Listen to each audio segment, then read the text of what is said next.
And good evening to the YouTube community out there. It's your boy Lex Anderson, and today we're going to talk about the games that occurred last night in the NBA, including the historic comeback by LeBron James. This is Lex Anderson, and welcome to the Sports Opinion Log.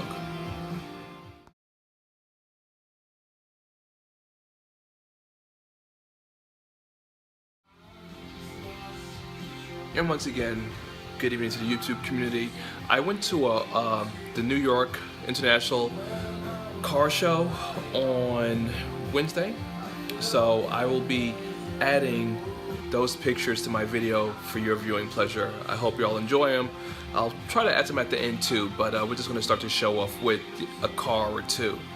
And speaking of cars, I guess we could talk about how LeBron James and the second unit mowed down the Pacers to the tune of coming back by a historic 25-point deficit at halftime. But first thing I wanted to pull out, I reached into my memorabilia trunk and I pulled out this 2016 Cleveland Cavaliers championship t-shirt.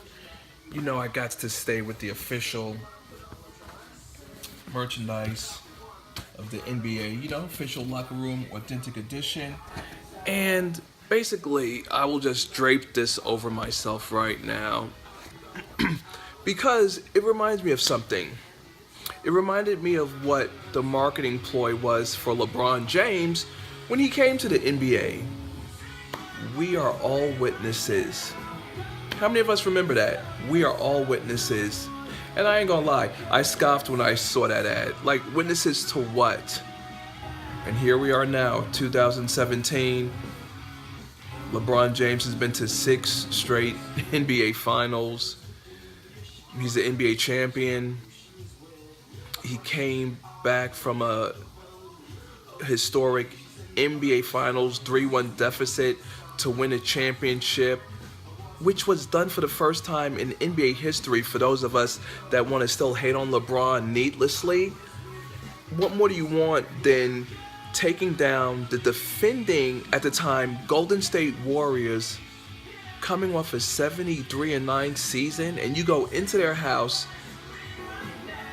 overcome a 3-1 deficit, and LeBron James walks out as the NBA champion. So, and because it was Cleveland's first major championship in any sport, I had to get it. Because let's face it, we know that the Cleveland Browns aren't going to bring home the Super Bowl anytime soon. But that's not the point for this post. The point is that we are all witnesses, whether we want to acknowledge it or not, to the greatness that is LeBron James, who again, with the second unit, Shumpert, J.R. Smith, Channing Frye, Love and Uncle Drew, they were riding the bench. What does this say about the Pacers? It says nothing. Paul George, I almost don't want him to come to the Lakers. I'm a Laker fan, as we all know, so I can remove this shirt now. I'm a Laker fan through and through. But honestly, the behavior Paul George has exhibited in calling out CJ Miles in Game 1, Lance Stevenson in Game 2. But where were you? Where were you while your team is blowing a 25-point halftime lead? And again, being a Laker fan, I'm happy that it happened to the Pacers, with Larry Bird being the general manager, and seeing the look on his face as his team choked away a historic 25-point lead. So look, let go of the hate with LeBron James.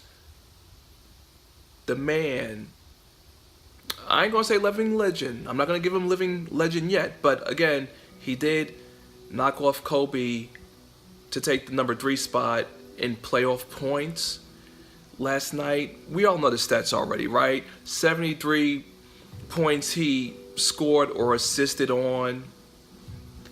What more can you want from a human being? I mean, like, I used to hate on LeBron, but that was when he did the decision, because I knew he was leaving Cleveland. Only an idiot would think that he would stay. Like, why would you have a decision to stay where you are? That in itself was stupid. Anyway, that's another situation. I don't want to digress. But the stats speak for themselves. LeBron James is a great player. Okay, and on to the other games from last night. we had the Milwaukee Bucks beating Toronto Raptors, or more like stomping them out, 104-77. Toronto's just a horrible team, honestly. Lowry and DeRozan, of course, DeRozan making NBA history by having the worst shooting night of someone averaging like 22 points a season with his 0 for 8 night. So congratulations, DeRozan, for your ineptitude, and congratulations to Lowry with matching the ineptitude of your teammate. There's not much to say here. I thought that the Raptors, being the veteran team, which is saying a lot, would be showing something to the Bucks, but this time around, it's obviously the Bucks showing them around. So looks like I called wrong on this series so far. So I'm gonna have to own up to that. But again, I'm seeing the Greek Freak for the first time, and that dude is a straight beast. On the Sports Opinion Log, got to give a shout out to Brother K for that, on calling it. Brother K on Twitter, I believe. Go follow him. And then the last game. Well, look at this. The Grizzlies won a game. They beat the Spurs 105-94. Ooh, Conley, Gasol, and Randolph combined for 66 points. How about that? I would like to get into a rant about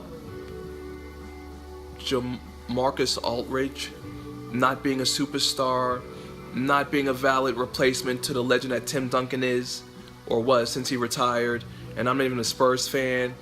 But then the Spurs will get past the Grizzlies. This much we do know. But something about LaMarcus Aldridge, just don't trust with him.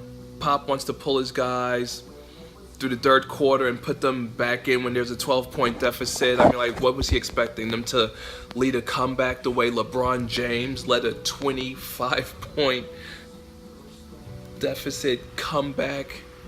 Captain LeBron James. I mean, like, what more can you say about something like that? Actually, there is nothing to say. But we will check out the games that we have tonight. And let's see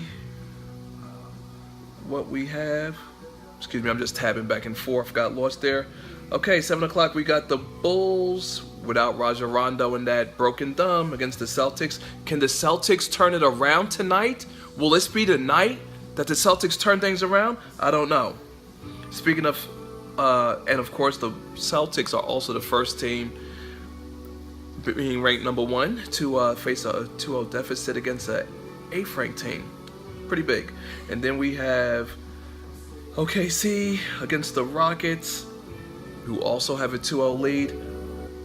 Hopefully home cooking will help Westbrook get the job done. But they need more than home cooking. They need to get their players involved and drop some real points. And then tonight, the Clippers at Utah. I need Utah to win this game because I really want to see the Clippers go home. But hey, we'll find out when I post tomorrow. Thank you for tuning in. Comments, likes, shares, and subscriptions are greatly welcome and appreciated. This is your boy Lex Anderson signing out.